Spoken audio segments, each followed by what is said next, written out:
In this video I'm gonna show you what is dodge and burn and how to properly use it. So let's get started. Hey, what's up guys, Dhruil here, and for this tutorial I'm gonna use this image that I found on deventart.com. So if you wanna use this image, the download link is in description, so feel free to use it. Now first of all, what is dodge and burn? So let me give you a simple example about the tools so it will explain itself. So let's make a copy of this thing. I'm gonna press Ctrl J and make a copy of it. Now here I have selected my dodge tool, and because we can see it properly, I have set it on midtones and the exposure is, let's say, 100%. Now you can always like right click and make it bigger, smaller, but that is always pain in the ass. So to get rid of that, use your big bracket keys. They will make it bigger and smaller. So it's a fairly big brush, and now if I paint with it, as you can see, it is making the image brighter. So if I turn it on and off, the portion of this image has turned out to be super bright, as you can see here. Now let's check out the burn tool. So you already know what it is going to do, so let's keep it on the midtone too to keep it simple, and then let's paint it here. So it makes it darker, and it's as simple as that. The dodge tool will make things brighter and the burn tool will make it darker. Now what is the beauty of this tool? Now when you are dodging and burning, let's say you are making something brighter and then you suddenly want to make something darker, I mean. So you don't need to every time go back and forth between burn tool and dodge tool. Let's say I'm using my dodge tool. I'm gonna go here and start reshaping this ab. So let's say I painted it here. Now I suddenly want to make this thing darker. So I'm gonna hold my alt key, and I think it's option key on Mac, but I don't know, I've never used any Apple computer. So I'm gonna just hold my alt key and then I'm gonna paint it here. So as you can see, now it's making it darker, and if I paint it normally, it's making it brighter. So you don't need to go back and forth, change it all the time. So that is one really handy tip. Now let's press Ctrl Z and make it normal. So you get the idea, like you don't need to change the tools and the dodge tool is fine. Now let's say I'm working on the highlights. So you have this really good options here. Like if you want to make something brighter, like I just want to enhance the highlights. So I have selected highlights, and if I paint it here like this, you know what, let's turn down the exposure this time to around, let's say, 5-10%. 8% seems fine. And then if I paint here, as you can see, it is making the highlights brighter. Most of the time you will be working with the mid tones, as you can see here, but it is also helpful, like if I want to make the shadows darker, so I'm going to select shadows, hold down my alt key, and then I will paint here with the dodge tool, so it will make it darker. So this way it is already like looking really good. So let's see, this is our original image. So this is where we are going to start. Now you get the idea how the tools work, and most important thing, always use protect tones. I think before CS4 they did not have this thing. So the protect tone option will help you to protect the actual skin tone of the image or whatever the color you are working on. So let's say it works something like this. I'm gonna make the exposure 100% and then paint here. Now I'm gonna remove protect tones and then I'm gonna make it brighter. So it suddenly looks like I'm just painting with white color. This one is much better. So always use protect tones and it will help your image, like the work process. So that's it. Now another problem with dodge and burn is, like if I paint here, at one point I will run out of the Ctrl Z or undos, whatever you want to call it. So I can always not go and press Ctrl Z all the time. So there is a way to use it non-destructively. So how do you use that? You have to create a new blank layer from here, and in that you need perfectly 50% gray color, and you don't need to go around play anything. Just press shift backspace, and here in the contents you have option of 50% gray and hit OK. Now you can paint on this thing. So let's say I make this thing brighter, and then I change its blending mode to soft light. Only the bright portion will show up, the gray color will not show up in the soft light. So you get the idea. So I'm gonna change its blending mode to soft light, and let's select the background, and I'm gonna turn on my protect tones. Oops, I don't need the background, we need to paint on this layer, because now if I paint on, okay, I gotta turn down my speaker. Okay, so I gotta paint on this thing here now. So if I paint on this, as you can see, it is still making it brighter and stuff like that, but it is on a different layer. So let's say if I mess it up and I want to remove it, I can just always go back to normal, select my brush tool, copy color from here, and then I can just simply paint it over here and it won't even matter. See, I can just simply remove it like that. So keep 50% gray is your color. You can always hold down Alt key and copy the color. It's really simple. So now let's focus on the dodging and burning, actually how it works. Now it is one really difficult job to do. I'm not gonna lie about it, dodging and burning is not easy. So let's put it on soft light. So first of all, I'm gonna start by enhancing things. So there is a highlight on his forehead and I want to make it brighter.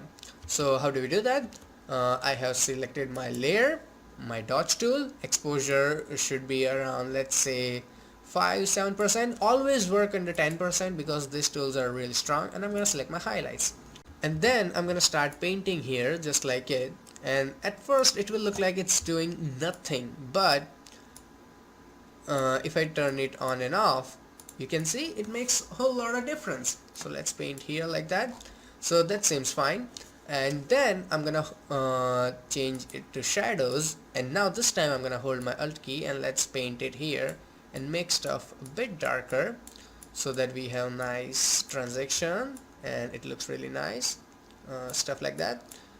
And for this kind of things I'm gonna make it smaller, and then I'm gonna paint it here so we get rid of that highlight.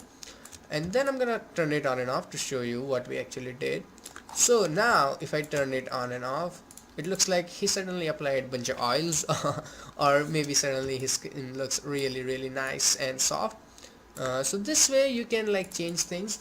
Now it is a tutorial and let me show you the original file. Okay, first of all let's keep it on normal. So this is what it looks like whatever we painted. Now let's go back here, and this is the file I showed you in the intro. Now let's change its blending mode to normal. This is the amount of things that I had to paint, and this is what we did in this time, and that's not even properly done. So you can get the idea how much time it takes to do a job like this. Now if you are a photographer, doing bigger parts are fine, and if you really need some incredibly detailed work, I think you should hire a professional retoucher. So I'm gonna put it on soft light, and here it is. Now I'm gonna zoom in here on his nose. Now as you can see, he has this kind of a patch on his nose. So let's select this thing, and then I'm gonna paint here, and I'm gonna go to shadows and make the shadows brighter. So if I paint it here a couple more times, it should deal with the shadow properly. Again, I'm saying the things that I will do will not be very good because this is like trial and error. You once paint it, then you realize, oh, that's not looking good, I need to paint it again. So do it and don't complain about it. Like stuff like that will get you like trying again and again. Sounds ridiculous, but that's the only thing you can do. So now if I turn it on and off, you can see that the toning of the scar or whatever mark he has on his nose is like really fading away, and it will look really nice. So let's paint it again and again here, and then if I zoom out, as you can see, it is like taking care of it really nice. And the same thing goes here. So let's paint it here like it, and then to make his cheek slightly darker, I'm gonna hold my Alt key and then I will start paint here. And if I turn it on and off, you can see it makes a whole lot of difference. And the same thing goes here. So let's paint it here, and as you can see, I'm working on shadows. I can turn on to midtones for different effects, and then I'm gonna paint here with holding down my Alt key, and then let's paint here a bit, and then let's touch here. So if I turn it on and off, suddenly it looks much better. Let's do a couple of things here and there. So this way you can use dodge and burn to enhance features and to remove particular darkness and highlighted areas of your image. Same thing goes with the arms and stuff like that. So I can make like a really crazy 2-hour video where I can retouch this step by step, but that would be super boring. I just need to like show you bigger parts, like how it works out. And most of the time midtones will do your job if you're a beginner and if you don't understand the mess.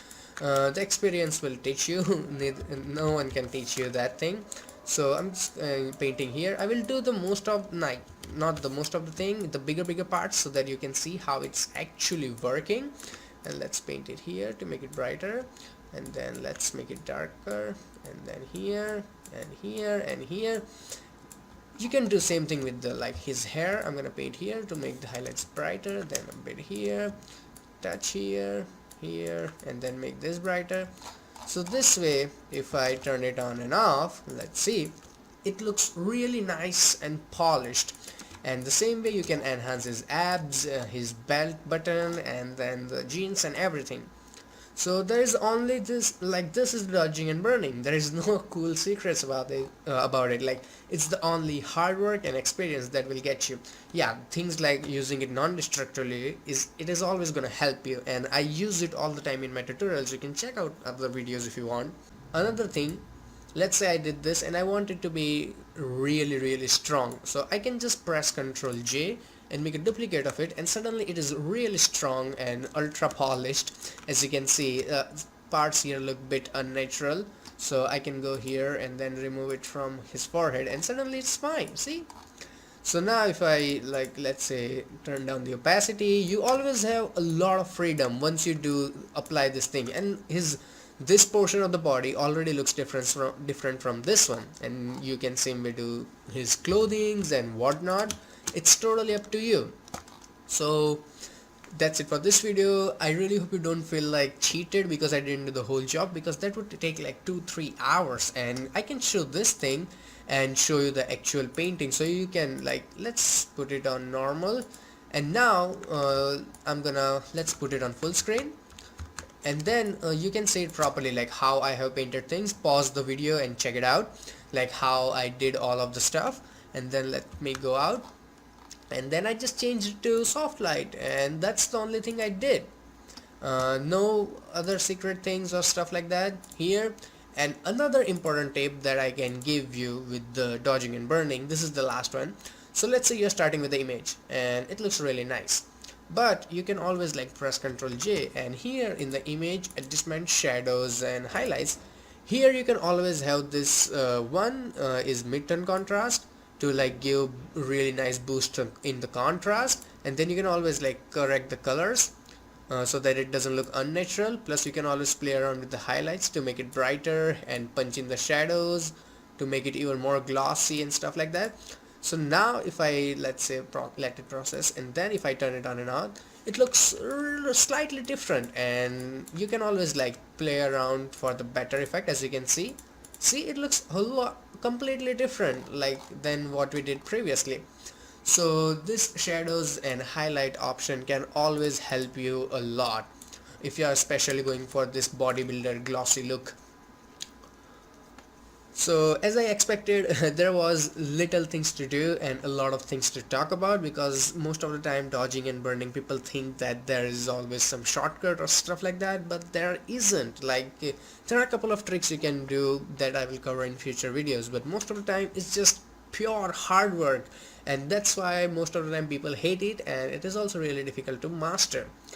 So that's it for this video. I really hope you liked it. If you have any question regarding it, or if you want me to explain something in upcoming videos, you can ask me in the comments. And if you actually learned something, hit that like button so I can know you learned something. And if you want to check out even more Photoshop tutorials by me, you can click on any of these boxes, and you can always subscribe. So every time I upload a new video, you'll get an update. Plus it will take you to my channel where I have more than 70 free Photoshop tutorials. And always remember, dodging and burning, it is the most important in the retouching. So till then, goodbye, take care, and have some fun with Photoshop.